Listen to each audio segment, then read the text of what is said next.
اردو کا ایک محاورہ ہے کہ ہاتھی نگل جانا، مچھر کو چھانٹ ڈالنا۔ ہاتھی پورا کھا گیا ہے اور مچھر آیا ہے تو مچھر کو پیچھے ہٹا دیا۔ بڑے بڑے کبائر ہیں، بڑے بڑے گناہ ہیں، ان پر توجہ نہ کرنا، اور بعض ایسی چیزیں ہیں جن سے مکمل پرہیز کرنا، اس پر غور ہی نہ کرنا۔ حضرت عبداللہ ابن عمر رضی اللہ تعالیٰ عنہ سے مسئلہ پوچھا اہل عراق نے۔ انہوں نے کہا کہ مکھی یا مچھر کا خون اگر کپڑوں کو لگ جائے تو کیا اس سے نماز ہو جاتی ہے؟ تو حضرت عبداللہ ابن عمر فرمانے لگے، مصطفیٰ کریم صلی اللہ علیہ وسلم کے بیٹے امام حسین ابن علی کو تم نے کربلا میں شہید کر دیا، اس خون کا مسئلہ تو تمہیں یاد نہیں آیا، مکھیوں اور مچھروں کے خون کے مسئلے پوچھتے ہو۔ اتنا بڑا کام تم کر گئے، اتنا بڑا جرم تم نے کر ڈالا، اور اب یہ کہ مکھیوں اور مچھروں کے خون کے مسئلے پوچھنے لگے ہو۔ ہاتھی نگل گئے سارے کا سارا، مچھر کی بھاری آئی تو مچھر کو چھانٹنا شروع کر دیا۔ میرے بھائیوں، ترجیحات کو سمجھیں، بات پر غور کریں۔ بعض اوقات عبادت بڑی ضروری ہوتی ہے، نوافل بڑے ضروری ہوتے، بعض اوقات انسان کے لیے تسبیحات بڑی ضروری ہوتی ہیں، تلاوت قرآن مجید بڑی ضروری ہوتی ہے، لیکن ایک وقت ایسا آتا ہے جس وقت کچھ چیزیں عبادت سے بھی زیادہ ضروری ہو جاتی۔ اب اس ضروری چیز پر توجہ دینے کا اسلام حکم ارشاد فرماتا ہے، اور فلسفے کو سمجھنے کا فرماتا ہے کہ تم اس فلسفے کو سمجھو۔ نبی کریم صلی اللہ تعالی علیہ وسلم نے فرمایا، اللہ کی رضا کے لیے ایک ساتھ پہرا دینا، کسی اسلامی سرحد پر اللہ کی رضا کے لیے ایک گھڑی پہرا دینا لیلۃ القدر میں حجر اسود کے پاس کھڑے ہونے سے زیادہ فضیلت والا عمل ہے۔ جب کفر کا خطرہ ہو اسلامی حکومت کو، اسلامی ملک کو، اسلامی سرحد کو، اس وقت اگرچہ رات لیلۃ القدر کی ہو، انسان بیت اللہ شریف میں موجود ہو، حجر اسود کے قریب اسے نماز پڑھنے کی توفیق نصیب ہو، تو امام بیہقی اس حدیث کو لائے ہیں، میرے کریم نے فرمایا پھر اس وقت تمہیں حجر اسود کے قریب لیلۃ القدر کی رات، جو لیلۃ القدر خیر من الف شہر ہے، جو 1000 رات سے بہتر ہے، اس وقت تمہیں اجر وہاں نفل پڑھنے کا نہیں ملے گا، اس وقت تمہیں تلوار لے کر اسلامی سرحد پر پہرا دینے میں زیادہ اجر دیا جائے گا۔ چیزوں کی حقیقت کو سمجھا جائے گا، ان کی ماہیت کو سمجھا جائے گا۔ درویش سے میری ملاقات ہوئی تو وہ بڑے بھولے بھالے تھے، ان کے بچے بھی بھولے بھالے تھے۔ میں نے سارے خاندان میں سب بھولے بھالے لوگ دیکھے، تو میں نے ان سے کہا کہ یہ کیا ماجرا ہے؟ تو کہنے لگے ہمارے دادا جی نے دعا کی تھی کہ یا اللہ میرے بچے چالاک نہ ہوں، یہ شاطر نہ ہوں، تیزیاں نہ کرنی آتی، یہ بھولے ہوں، درویش ہوں، سادہ ہوں۔ اولاد شعور تیز تراک ہو جائے نا، چالاک شاطر ہو جائیں، تو وہ تو ماں باپ کو بھی روز کوئی نہ کوئی کہانی سناتے ہیں، وہ تو اپنے دائیں بائیں بھی کوئی نہ کوئی نیا قصہ ہی بیان کرتے ہیں۔ عقل مند بنے، شعور والا انہیں بنائیں، انہیں اچھے برے کی تمیز سکھائیں، یعنی شعور۔ چلاک آدمی تو حلال حرام کی پرواہ نہیں کرتا، بس وہ دیکھتا ہے میں نے پارٹی کو قابو کیسے کرنا ہے، لیکن عقل مند وہ ہوتا ہے جو دیکھے کہ یہ میرے لیے جائز ہے کہ ناجائز ہے، محنت سے کام کرے، شعور سے کام کرے، لیکن لقمہ حرام کبھی اپنے گھر داخل نہ ہونے دے۔ یہ شعور ہے، یہ بلندی ہے، یعنی شعور یہ ہے کہ اسے پتہ چلے کہ یہ حق میرا ہے، یہ میرے بھائی کا ہے، یہ حق میرا ہے، یہ میرے ملازم کا ہے، یہ حق میرا ہے، یہ میرے پڑوسی کا، یہ شعور ہے۔ اور چالاکی کیا ہے کہ وہ تیزی دکھائے اور سب کا مال ہڑپ کر کے اپنے گھر لے آئے اور کسی کو پتہ بھی نہ چلنا دے۔ یہ چالاکی ہے. چالاک نہ بنے, باشعور بنے, فہم والے بنے. میرے نبی پاک صلی اللہ تعالیٰ علیہ وسلم پر اللہ تعالیٰ نے جو قرآن مجید کتاب نازل کی تو 300 کے لگ بھگ آیات قرآن پاک میں ایسی ہیں جن کا زیادہ مطالعہ ہے وہ زیادہ جمع کر لیں گے.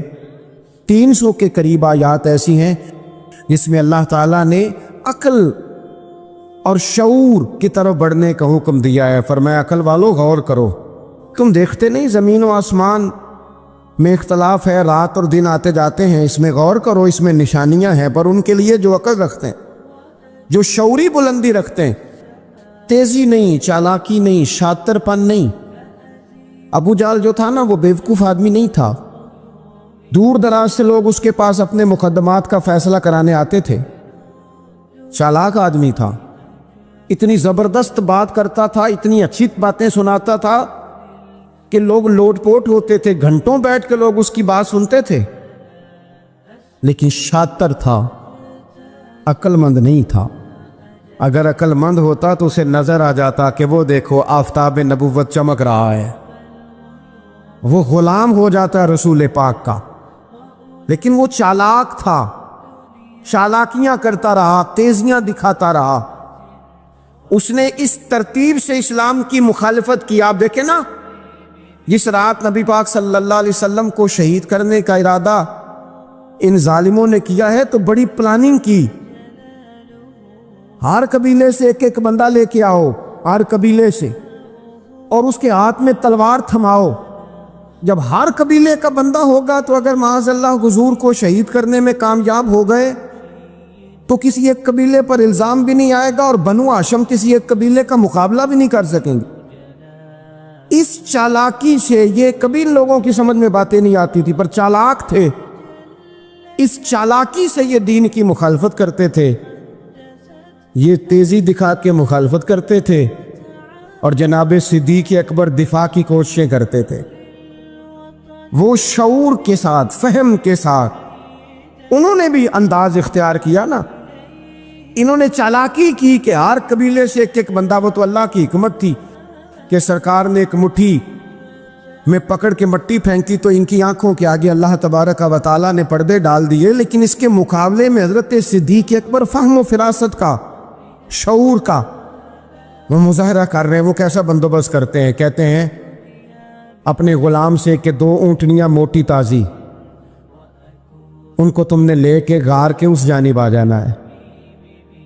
اپنے غلام سے کہتے ہیں کہ تم نے ان اونٹنیوں کو وہاں پہنچانا ہے. بیٹے سے کہتے ہیں سارا دن کام کاج کے سلسلے میں ادھر ادھر جانا اور کافروں کی باتیں سن کے پہنچانا کہ نیا منصوبہ کیا بنا رہے ہیں. اپنی بیٹی سے کہتے ہیں پتر کھانا پکا کے, کل کا باسی نہیں تازہ پکا کے, اور پھر اس کو تیار کر کے, اور بیٹا دن کے اجالے میں نہیں رات کے اندھیرے میں آنا. اب یہاں اقبال بولے, اقبال کہنے لگے جب عشق سکھاتا ہے آداب خود آگاہی, عشق بھی ایک عقل دیتا ہے. جب عشق سکھاتا ہے آداب خود آگاہی تو کھلتے ہیں غلاموں پر اسرار شہنشاہی. پھر وہ غلاموں کو بادشاہ بنا دیتا ہے. تو کہا رات کو وہاں کھانا پہنچانا, یہ ان کا شعوری فیصلہ ہے. اور رستے میں حضرت صدیق اکبر بھی شعور کا مظاہرہ کرتے ہوئے حضور کو لے کے جا رہے ہیں. انہوں نے بھی پلاننگ کی, منصوبہ بندی کی, پر چالاکی سے. حضرت صدیق اکبر بھی اپنا شعور استعمال کر رہے ہیں. رستے میں ایک شخص ملتا ہے جناب صدیق اکبر کو, یہ شعور ہے, یہ فہم ہے, یہ فراست ہے. ایک شخص رستے میں ملتا ہے. عرب کے اندر ایک رواج تھا کہ کبھی کبھی نا کوئی ہادی ساتھ لے لیا جاتا تھا. ہادی اس کو کہتے تھے جو رستہ دکھاتا تھا آگے آگے. وہ کوئی تھوڑا بہت نذرانہ لیتے تھے, رقم لیتے تھے, رستہ دکھاتے تھے. چونکہ رستہ بتانا بڑی دور دور تک آبادی نہیں ہوتی تھی تو پوچھیں گے کس سے اگر بھول گئے تو ایک شخص ساتھ رکھ لیا جاتا تھا. رستے میں ایک شخص ملا جو مدینہ شریف سے جا رہا تھا مکہ مکرمہ. حضرت صدیق اکبر کو وہ جانتا تھا, نبی پاک علیہ السلام کا بظاہر آشنا نہیں تھا. حضرت ابوبکر صدیق سے پوچھتا یہ کون ہے. اب حضرت صدیق اکبر کا شعور دیکھو, وہاں شعور اسلام کی مخالفت میں چلاکی استعمال ہو رہی، یہاں شعور دفاعی اسلام میں استعمال ہو رہا ہے۔ یہ فہم ہے، یہ عقل ہے۔ حضرت صدیق اکبر رضی اللہ تعالیٰ عنہ فوراً سوچنے لگے، فرمانے لگے اگر حضور کا نام بتا دیا یہ تو جاتے ہی فوراً ان کو بتائے گا کہ میں نے نبی پاک کو جاتے دیکھا ہے۔ وہ کہنے لگے کون ہے؟ آپ سوچ میں پڑ گئے یہ کون ہے؟ تو حضرت صدیق اکبر نظریں جھکا کے، ہاتھ باندھ کے حضور کی طرف چہرہ موڑ کے کہنے لگے یہ میرے ہادی ہیں، یہ مجھے رستہ دکھاتے ہیں۔ اب وہ کچے مزاج کا تھا نا، وہ سمجھا مکے سے مدینے کا رستہ دکھاتے ہیں۔ حضرت صدیق اکبر بتا رہے تھے یہ مجھے جنت کا رستہ دکھاتے ہیں، رب کی معرفت کا رستہ دکھاتے ہیں۔ یہ بھی شعور ہے جب عشق سکھاتا ہے، آداب خود آگاہی، پھر کھلتے ہیں غلاموں پر اسرار شہنشاہی۔ عطار ہو، رومی ہو، رازی ہو، غزالی ہو، کچھ ہاتھ نہیں آتا بے آہ و سحر گاہی۔ عزیز بھائی، آپ اپنا شعور اگر صحیح جگہ استعمال کریں تو فہم بن جائے گا، فراست بن جائے گا، فائدہ مند ہو جائے گا، لیکن نہیں، چلاکی کی طرف لوگ بڑھنے لگے، پتے پھینکنے لگے، کہانیاں سنانے لگے۔ کون سا ایشو ہے جس کو آج اٹھایا جائے؟ کون سی بات ہے جس کا پراپوگنڈا کر کے اپنے آپ کو مشہور کیا جائے؟ کیا ہے جو سوسائٹی میں پھینکی جائے بات تو لوگ توجہ کریں گے ہماری سیاسی جماعت کی طرف؟ کیا اس طرح کا ماحول بنایا جائے؟ کس طرح کر کے پیچ و تاب کیا جائے؟ کس طرح کر کے لوگ توڑے جائیں؟ کس طرح بنائے جائیں؟ نہیں، اس طرح لوگ کمزور ہو جاتے ہیں، اس طرح شعور نہیں رہتا قوموں کے پاس۔ میرے نبی پاک صلی اللہ علیہ وسلم کے پاس عبد القیس کا وفد آیا تھا، تو جو عبد القیس ان کا سردار تھا، نبی پاک صلی اللہ تعالی علیہ وسلم کی خدمت میں جب وہ حاضر ہوئے، لاؤبالی فیصلے نہ کریں، فیصلے زندگی میں سوچ کے کریں۔ آپ کسی بھی چیز کے سربراہ ہیں، آپ مسجد کے صدر ہیں یا قبیلے والے آپ سے فیصلہ کراتے ہیں، یا کسی جماعت کو لیڈ کرتے ہیں، یا خاندان والے آپ کو بڑا سمجھتے ہیں، یا کوئی آدمی آپ کو دینی تعارف سے پہچانتا ہے، تو فہم کے ساتھ، دانائی کے ساتھ، حکمت کے ساتھ آپ اس کو لے کے چلیں۔ نبی پاک صلی اللہ تعالی علیہ وسلم نے وفد عبد القیس کے سربراہ سے کہا تھا کہ تمہارے اندر دو خصلتیں ہیں، دو عادتیں تمہارے اندر ایسی ہیں جنہیں اللہ بڑا ہی پسند کرتا ہے۔ یا رسول اللہ کون کون سی؟ فرمایا ایک تو تم عقل والے ہو، اور دوسرا بردبار و حلم والے ہو۔ تم جذباتی فیصلے نہیں کرتے، تمہارے اندر بردباری ہے، ٹھہراؤ ہے۔ یہ دو باتیں، تمہاری سمجھداری اور تمہارا ٹھہراؤ، یہ اللہ کو بڑا ہی پسند ہے۔ بڑی جذباتی باتیں لوگ کرتے ہیں، بڑا گھروں کے اندر ماحول خوفناک ہو جاتا ہے، قبیلوں میں ماحول خوفناک ہو جاتا ہے، جماعتوں میں خوفناک ہو جاتا ہے۔ بڑے شعور کے ساتھ مسلمان کو آگے بڑھنے کی ضرورت ہے۔ یہ جو مسلمانوں نے فتح یابی حاصل کی ہے نا بڑی ساری جگہوں پہ، اللہ تبارک و تعالیٰ نے مسلمانوں کو کامیابیاں دیں۔ مسلمان اپنی تعداد کی قلت کے باوجود، اسلحے کی قلت کے باوجود بڑی جگہوں پہ کامیاب رہے۔ اللہ تبارک و تعالیٰ نے انہیں بڑا سارا نوازا۔ تو اس کے اندر بھی قرآن مجید کی سورہ انفال جب ہم دیکھتے ہیں تو اللہ تبارک و تعالیٰ نے وہاں ارشاد فرمایا کہ مسلمان 100 ہوتا ہے اور وہ صبر کرتا ہے تو وہ 200 کا مقابلہ کرتا ہے، 1000 ہوتا ہے وہ صبر کرتا ہے اور مقابلہ 2000 کا کرتا ہے مسلمان۔ کیوں بھلا؟ اس لیے کہ سورہ انفال میں رب فرماتے ہیں کافر وہ قوم ہے کہ قوم اللہ یعقلون، وہ قوم تو ہیں پر ان کے پاس عقل کوئی نہیں،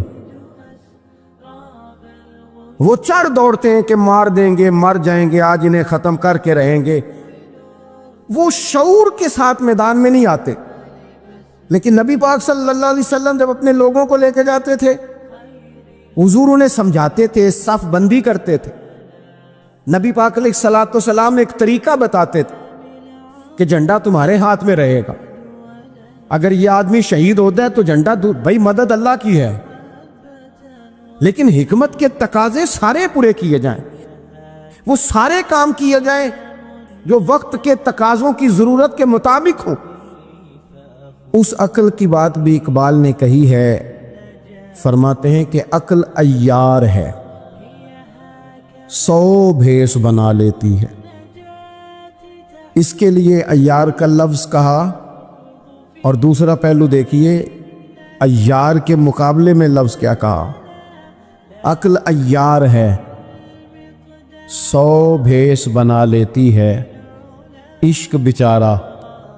عقل عیار اور عشق بیچارہ، دیکھیں اس کے مقابلے میں جو جملہ دیا ہے، جو لفظ دیا ہے، یعنی لفظ عیار آپ جب بولتے ہیں عیار بڑا چلاک ہے، بڑا یار ہے، بڑا مکار ہے، تو زاویہ کیا بنتا ہے؟ اور جب آپ بیچارہ بولتے ہیں تو وہ بیچارہ، اب زاویہ دیکھیے کیا کھینچا، کہنے لگے عقل عیار ہے، 100 بھیس بنا لیتی ہے، عشق بیچارہ، نہ ملا ہے نہ زاہد نہ حکیم، یہ کچھ بھی نہیں، یہ بیچارہ کچھ بھی نہیں، بیچارہ جو ہوا۔ تو عقل کی طرف تو قرآن و سنت نے توجہ دلائی ہے، لیکن عقل سے مراد ہے فہم ہو، فراست ہو، حلم ہو، بردباری ہو، عاجزی ہو، غور فکر کرنے کا مزاج ہو، کسی چیز کو پورے شعور کے ساتھ بندہ قبول کرے۔ آج کل جن چیزوں کو لوگ عقل سمجھتے ہیں نا، وہ عقل نہیں ہے، وہ چالاکی ہے۔ آج کل لوگ عقل مند نہیں ہیں، چالاک ہیں۔ چالاکی اور چیز کا نام ہے، تیز تراری اور چیز کا نام ہے، عقل مند ہونا اور چیز کا نام ہے۔ یہ تو شطرنج کے ہیر پھیر سے لوگ دنیا چلاتے ہیں، یہ عقل مند نہیں ہوتے، یہ چالاک ہوتے ہیں۔ ہمارے ہاں ڈھیر سارے لوگ اپنی زندگی، اپنا گھر، اپنا کاروبار چالاکی سے چلاتے ہیں۔ چالاکیاں لمبی نہیں چلتی، ان کے پول کھل جاتے ہیں۔ تیزیاں لمبی نہیں چلتی، جلدی مکر واضح ہو جاتے ہیں۔ چالاک آدمی کے دوست نہیں ہوتے۔ آپ کسی کے ساتھ سیاست کے ساتھ زندگی گزار رہے ہیں تو وہ بھی آپ کے ساتھ سیاست ہی کر رہا ہے۔ جب آپ فہم کے ساتھ چلتے ہیں، فراست کے ساتھ، اب عقل کیا ہے؟ نبی پاک صلی اللہ تعالی علیہ وسلم نے فرمایا، کسی نے پوچھا یا رسول اللہ صلی اللہ علیہ وسلم بہترین مومن کون ہوتا ہے؟ تو نبی پاک علیہ الصلوۃ والسلام نے فرمایا جس کا اخلاق زیادہ اچھا ہو۔ تو یا رسول اللہ عقل مند کون ہوتا ہے؟ تو نبی پاک علیہ السلام نے فرمایا عقل مند وہ ہوتا ہے جو موت کو کثرت سے یاد کرے اور اپنی آخرت کی تیاری کرے۔ یہ عقل ہے، یہ شعور ہے۔ لیکن وہ چالاکی کے ساتھ دنیا داری میں بڑا اپنا نام بنا لے، بڑے پیسے جمع کر لے، بڑا جناب گھروندہ تیار کر لے، تو یہ چالاک ہے، عقل مند نہیں۔ فہم والے بنے، شعور والے بنے، اپنی زندگی فہم کے ساتھ گزاریں۔ آپ اپنے شعور کی بلندی کی طرف بڑھیں، اپنے بچوں کو تیز نہ کریں، چالاک نہ کریں۔ ایک درویش سے میری ملاقات ہوئی تو وہ بڑے بھولے بھالے تھے، ان کے بچے بھی بھولے بھالے تھے۔ میں نے سارے خاندان میں سب بھولے بھالے لوگ دیکھے، تو میں نے ان سے کہا کہ یہ کیا ماجرا ہے؟ تو کہنے لگے ہمارے دادا جی نے دعا کی تھی کہ یا اللہ میرے بچے چالاک نہ ہوں، یہ شاطر نہ ہوں، تیزیاں نہ کرنی آتی ہوں، یہ بھولے ہوں، درویش ہوں، سادہ ہوں۔ اولاد شعور تیز تراک ہو جائیں نا، چالاک شاطر ہو جائیں، تو وہ تو ماں باپ کو بھی روز کوئی نہ کوئی کہانی سناتے ہیں، وہ تو اپنے دائیں بائیں بھی کوئی نہ کوئی نیا قصہ ہی بیان کرتے ہیں۔ عقل مند بنیں، شعور والا انہیں بنائیں، انہیں اچھے برے کی تمیز سکھائیں۔ یعنی شعور، چلاک آدمی تو حلال حرام کی پرواہ نہیں کرتا، بس وہ دیکھتا ہے میں نے پارٹی کو قابو کیسے کرنا ہے۔ لیکن عقل مند وہ ہوتا ہے جو دیکھے کہ یہ میرے لیے جائز ہے کہ ناجائز ہے، محنت سے کام کرے، شعور سے کام کرے، لیکن لقمہ حرام کبھی اپنے گھر داخل نہ ہونے دے۔ یہ شعور ہے، یہ بلندی ہے، یعنی شعور یہ ہے کہ اسے پتہ چلے کہ یہ حق میرا ہے، یہ میرے بھائی کا ہے، یہ حق میرا ہے، یہ میرے ملازم کا ہے، یہ حق میرا ہے، یہ میرے پڑوسی کا، یہ شعور ہے۔ اور چالاکی کیا ہے کہ وہ تیزی دکھائے اور سب کا مال ہڑپ کر کے اپنے گھر لے آئے اور کسی کو پتہ بھی نہ چلنا دے، یہ چالاکی ہے۔ چالاک نہ بنے، باشعور بنے، فہم والے بنے۔ میرے نبی پاک صلی اللہ تعالیٰ علیہ وسلم پر اللہ تعالیٰ نے جو قرآن مجید کتاب نازل کی تو 300 کے لگ بھگ آیات قرآن پاک میں ایسی ہیں جن کا زیادہ مطالعہ ہے وہ زیادہ جمع کر لیں گے۔ 300 کے قریب آیات ایسی ہیں جس میں اللہ تعالیٰ نے عقل اور شعور کی طرف بڑھنے کا حکم دیا ہے۔ فرمایا عقل والو غور کرو، تم دیکھتے نہیں زمین و آسمان میں اختلاف ہے، رات اور دن آتے جاتے ہیں، اس میں غور کرو، اس میں نشانیاں ہیں، پر ان کے لیے جو عقل رکھتے ہیں، جو شعوری بلندی رکھتے ہیں، تیزی نہیں، چالاکی نہیں، شاطر پن نہیں۔ ابو جہل جو تھا نا وہ بیوقوف آدمی نہیں تھا، دور دراز سے لوگ اس کے پاس اپنے مقدمات کا فیصلہ کرانے آتے تھے، چالاک آدمی تھا، اتنی زبردست بات کرتا تھا، اتنی اچھی باتیں سناتا تھا کہ لوگ لوٹ پوٹ ہوتے تھے، گھنٹوں بیٹھ کے لوگ اس کی بات سنتے تھے، لیکن شاطر تھا، عقل مند نہیں تھا۔ اگر عقل مند ہوتا تو اسے نظر آ جاتا کہ وہ دیکھو آفتاب نبوت چمک رہا ہے، وہ غلام ہو جاتا ہے رسول پاک کا۔ لیکن وہ چالاک تھا، چالاکیاں کرتا رہا، تیزیاں دکھاتا رہا، اس نے اس ترتیب سے اسلام کی مخالفت کی۔ آپ دیکھیں نا، جس رات نبی پاک صلی اللہ علیہ وسلم کو شہید کرنے کا ارادہ ان ظالموں نے کیا ہے تو بڑی پلاننگ کی،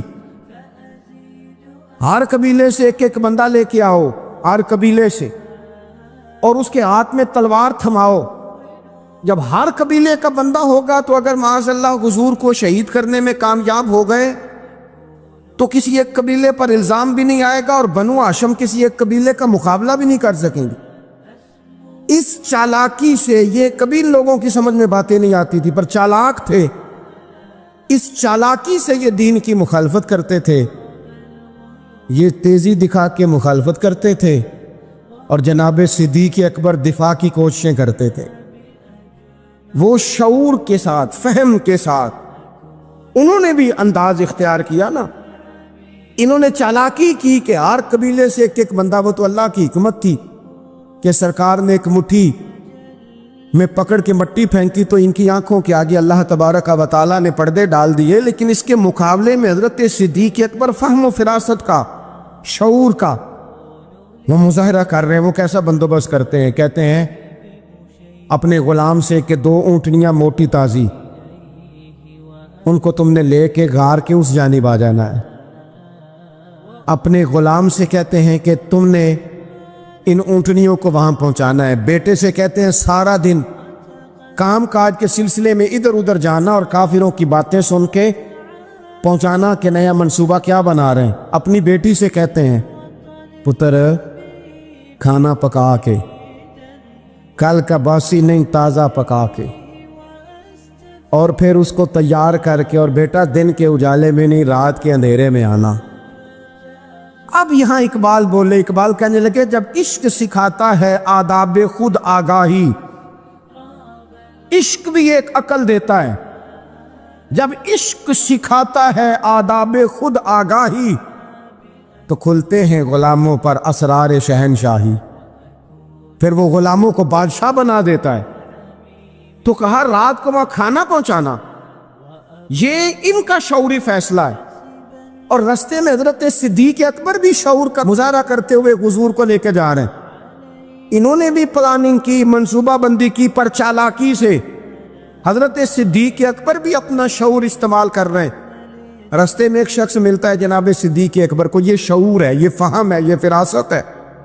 ایک شخص رستے میں ملتا ہے، عرب کے اندر ایک رواج تھا کہ کبھی کبھی نا کوئی ہادی ساتھ لے لیا جاتا تھا۔ ہادی اس کو کہتے تھے جو رستہ دکھاتا تھا آگے آگے، وہ کوئی تھوڑا بہت نذرانہ لیتے تھے، رقم لیتے تھے، رستہ دکھاتے تھے، چونکہ وہ رستہ بتانا بڑی دور دور تک آبادی نہیں ہوتی تھی تو پوچھیں گے کس سے اگر بھول گئے تو ایک شخص ساتھ رکھ لیا جاتا تھا. رستے میں ایک شخص ملا جو مدینہ شریف سے جا رہا تھا مکہ مکرمہ.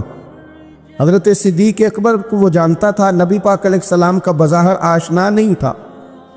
حضرت ابوبکر صدیق سے پوچھتا یہ کون ہے؟ اب حضرت صدیق اکبر کا شعور دیکھو, وہاں شعور اسلام کی مخالفت میں چلاکی استعمال ہو رہی, یہاں شعور دفاعی اسلام میں استعمال ہو رہا ہے. یہ فہم ہے, یہ عقل ہے.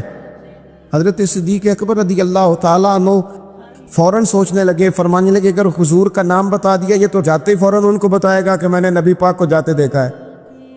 وہ کہنے لگے کون ہے؟ آپ سوچ میں پڑ گئے یہ کون ہے؟ تو حضرت صدیق اکبر نظریں جھکا کے, ہاتھ باندھ کے حضور کی طرف چہرہ موڑ کے کہنے لگے یہ میرے ہادی ہیں, یہ مجھے رستہ دکھاتے ہیں. اب وہ کچے مزاج کا تھا نا, وہ سمجھا مکے سے مدینے کا رستہ دکھاتے ہیں. حضرت صدیق اکبر بتا رہے تھے یہ مجھے جنت کا رستہ دکھاتے ہیں, رب کی معرفت کا رستہ دکھاتے ہیں. یہ بھی شعور ہے جب عشق سکھاتا ہے. آداب خود آگاہی, پھر کھلتے ہیں غلاموں پر اسرار شہنشاہی. عطار ہو, رومی ہو, رازی ہو, غزالی ہو, کچھ ہاتھ نہیں آتا بے آہ سحر گاہی. عجیب بھائی, آپ اپنا شعور اگر صحیح جگہ استعمال کریں تو فہم بن جائے گا, فراست بن جائے گا, فائدہ مند ہو جائے گا.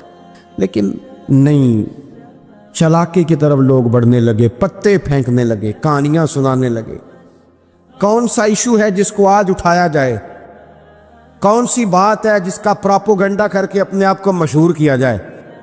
کیا ہے جو سوسائٹی میں پھینکی جائے بات تو لوگ توجہ کریں گے ہماری سیاسی جماعت کی طرف؟ کیا اس طرح کا ماحول بنایا جائے, کس طرح کر کے پیچ و تاب کیا جائے, کس طرح کر کے لوگ توڑے جائیں, کس طرح بنائے جائیں؟ نہیں, اس طرح لوگ کمزور ہو جاتے ہیں. اس طرح شعور نہیں رہتا قوموں کے پاس. میرے نبی پاک صلی اللہ علیہ وسلم کے پاس عبد القیس کا وفد آیا تھا. تو جو عبد القیس ان کا سردار تھا, نبی پاک صلی اللہ تعالیٰ علیہ وسلم کی خدمت میں جب وہ حاضر ہوئے, لاؤبالی فیصلے نہ کریں, فیصلے زندگی میں سوچ کے کریں. آپ کسی بھی چیز کے سربراہ ہیں, آپ مسجد کے صدر ہیں یا قبیلے والے آپ سے فیصلہ کراتے ہیں, یا آپ کسی جماعت کو لیڈ کرتے ہیں, یا خاندان والے آپ کو بڑا سمجھتے ہیں, یا کوئی آدمی آپ کو دینی تعارف سے پہچانتا ہے, تو فہم کے ساتھ, دانائی کے ساتھ, حکمت کے ساتھ آپ اس کو لے کے چلیں. نبی پاک صلی اللہ تعالیٰ علیہ وسلم نے وفد عبد القیس کے سربراہ سے کہا تھا کہ تمہارے اندر 2 خصلتیں ہیں, 2 عادتیں تمہارے اندر ایسی ہیں جنہیں اللہ بڑا ہی پسند کرتا ہے. یا رسول اللہ کون کون سی؟ فرمایا ایک تو تم عقل والے ہو, اور دوسرا بردبار و حلم والے ہو. تم جذباتی فیصلے نہیں کرتے, تمہارے اندر بردباری ہے, ٹھہراؤ ہے. یہ 2 باتیں, تمہاری سمجھداری اور تمہارا ٹھہراؤ, یہ اللہ کو بڑا ہی پسند ہے. بڑی جذباتی باتیں لوگ کرتے ہیں, بڑا گھروں کے اندر ماحول خوفناک ہو جاتا ہے, قبیلوں میں ماحول خوفناک ہو جاتا ہے, جماعتوں میں خوفناک ہو جاتا ہے. بڑے شعور کے ساتھ مسلمان کو آگے بڑھنے کی ضرورت ہے. یہ جو مسلمانوں نے فتح یابی حاصل کی ہے نا بڑی ساری جگہوں پہ, اللہ تبارک و تعالیٰ نے مسلمانوں کو کامیابیاں دی. مسلمان اپنی تعداد کی قلت کے باوجود, اسلحے کی قلت کے باوجود بڑی جگہوں پہ کامیاب رہے. اللہ تبارک و تعالیٰ نے انہیں بڑا سارا نوازا. تو اس کے اندر بھی قرآن مجید کی سورہ انفال جب ہم دیکھتے ہیں تو اللہ تبارک و تعالیٰ نے وہاں ارشاد فرمایا کہ مسلمان 100 ہوتا ہے اور وہ صبر کرتا ہے تو وہ 200 کا مقابلہ کرتا ہے. 1000 ہوتا ہے وہ صبر کرتا ہے اور مقابلہ 2000 کا کرتا ہے مسلمان. کیوں بھلا؟ اس لیے کہ سورہ انفال میں رب فرماتے ہیں کافر وہ قوم ہے کہ قوم اللہ یعقلون, وہ قوم تو ہیں پر ان کے پاس عقل کوئی نہیں. وہ چڑھ دوڑتے ہیں کہ مار دیں گے, مر جائیں گے, آج انہیں ختم کر کے رہیں گے. وہ شعور کے ساتھ میدان میں نہیں آتے. لیکن نبی پاک صلی اللہ علیہ وسلم جب اپنے لوگوں کو لے کے جاتے تھے، حضور انہیں سمجھاتے تھے، صف بندی کرتے تھے. نبی پاک علیہ الصلوۃ والسلام ایک طریقہ بتاتے تھے کہ جھنڈا تمہارے ہاتھ میں رہے گا. اگر یہ آدمی شہید ہوتا ہے تو جھنڈا بھائی مدد اللہ کی ہے، لیکن حکمت کے تقاضے سارے پورے کیے جائیں، وہ سارے کام کیے جائیں جو وقت کے تقاضوں کی ضرورت کے مطابق ہوں. رسول پاک صلی اللہ علیہ وسلم ان کو بتایا کرتے تھے کہ تم نے اس درے پہ ڈیوٹی کرنی ہے، کوئی نیچے نہ اترے جب تک ہم نہ کہیں. تم یہاں کھڑے رہو. ایک آدمی کو پیچھے رکھتے تھے، تم نے قافلے کے بالکل پیچھے آنا ہے. اگر کسی کا سامان گر جائے، کوئی اونٹ پیچھے رہ جائے، کوئی مسئلہ ہو جائے، تمہیں پتا ہو. شعور کے ساتھ، بالیدگی کے ساتھ بیٹھ کر، عقل کے ساتھ، فہم کے ساتھ. ہمارے پاس بہت سارے لوگ آتے ہیں، بڑی بڑی جذباتی باتیں بتاتے ہیں، اس طرح بھی کر دیں، اس طرح بھی کر لیں. آپ لوگوں کو یہ بھی بتائیں، بڑے بڑے رکے آتے ہیں، بڑی بڑی باتیں سخت لوگ کرنے کا کہتے ہیں، ایسی کی تیسی کر دیں آپ. تو ہمیں پتہ ہے، چلیں تھوڑا سا کتاب و سنت اپنی نظر سے صحیح، تھوڑے علم سے صحیح، پر ہمیں بھی تھوڑا سا پتہ ہے. تو میں بہت سارے دوستوں کو کہا کرتا ہوں کہ او بھائی چلو ٹھیک ہے، سخت بات نہیں کرتے، جلال میں نہیں آتے، پر اس کا یہ مطلب تو نہیں نا کہ ہمیں پتہ نہیں کسی بات کا. اور بعض سیاسی لوگ آتے ہیں تو آگے کہتے ہیں جناب حضرت یہ ہو گیا، فلانے نے یہ کر دیا، فلانے نے یہ کر دیا. تو کئی دفعہ ان پر ہنسی آتی ہے کہ ہمیں سمجھانے آئے ہو.